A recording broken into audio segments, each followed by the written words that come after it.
Bom, nessa aula eu vou falar de duas coisas bem importantes, tá?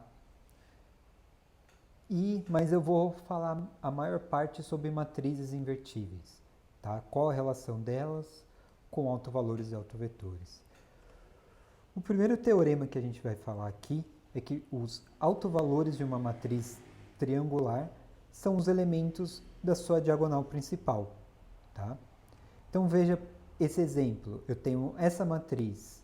Então eu tenho 2, menos 1, 3, 5, 0, 1, 0, 7, 0, 0, 3, 4, 0, 0, 0, menos 2. Tá? É uma matriz triangular porque eu tenho todos esses elementos aqui acima da diagonal principal como zero. Né? Então, os elementos da minha diagonal principal é 2, 1, 3 e menos 2. E esses são os valores da minha matriz, tá? Então aqui é bom lembrar o seguinte, uma matriz triangular, essa aqui é uma matriz triangular inferior, né? Todos os meus valores estão abaixo da matriz da diagonal principal. Eu poderia ter uma diagonal superior também e podia ter uma matriz diagonal, tá? A matriz diagonal também entra nesse teorema onde eu só tenho os elementos da matriz diagonais como não nulos. Tá? Todos os elementos fora da diagonal principal são nulos quando eu tenho uma matriz diagonal. Tá? Então, o que é legal desse teorema é o seguinte, então, qualquer matriz diagonal, eu não preciso fazer nenhum cálculo. Já está lá meus autovalores. Tá? E os autovetores, por consequência, são fáceis de calcular. Tá bom? A gente vai falar mais nisso a aula que vem, quando a gente for falar de semelhança e diagonalização de matrizes. Tá? Agora eu quero entrar no tópico realmente dessa aula, que são matrizes invertíveis. Tá?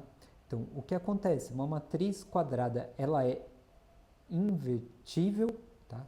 Tem um erro aqui, se e somente se não possuir autovalores nulos. Tá bom? Então, se eu calculo os valores da minha matriz e lá tem um valor nulo, o que acontece? Ela não é invertível, tá bom? Eu tenho um lambda igual a zero, não é invertível, a gente viu isso na aula passada. Um dos exemplos tinham dois autovalores iguais a zero, então aquela matriz eu não consigo inverter, tá? Isso se junta a uma série de condições que a gente viu pelo curso. Algumas a gente acabei não entrando em detalhes, mas aqui a gente pode rever todas. Tá? A gente pode construir um teorema fundamental das matrizes invertíveis. Então, todas essas condições, elas são semelhantes. Tá? Se eu falo a condição A, é a mesma, por consequência, todas as outras são verdadeiras. Tá? Então, se A é invertível, eu tenho o seguinte, para cada B pertencente aos reais de n dimensões, A vezes x é igual a B, tem só uma solução. Então, cada vez que eu troco esse vetor, eu tenho somente uma dimensão. Se eu tenho AX é igual a zero, a única solução possível é a solução trivial. A matriz escalonada reduzida, se eu conseguindo reduzir a minha matriz A, vou chegar na matriz identidade de dimensão n. O posto, ou seja, a dimensão do núcleo da minha transformação, é igual ao número de dimensão que eu estou do espaço que eu estou trabalhando. A nulidade, que é a imagem, vai ser zero. Tá?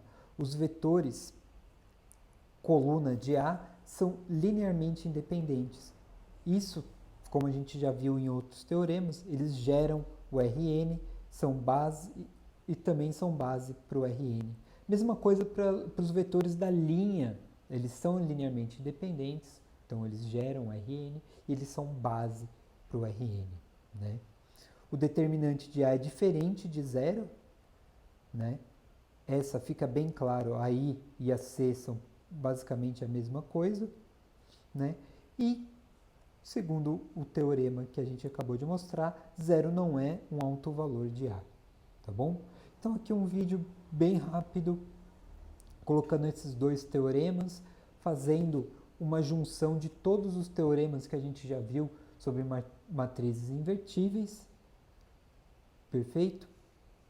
Eles vão ser importantes aí para a gente entender algumas coisas após aí nas próximas aulas, tá bom? Na aula que vem, como eu disse, a gente vai falar de diagonalização de matrizes, tá bom? Então, até lá!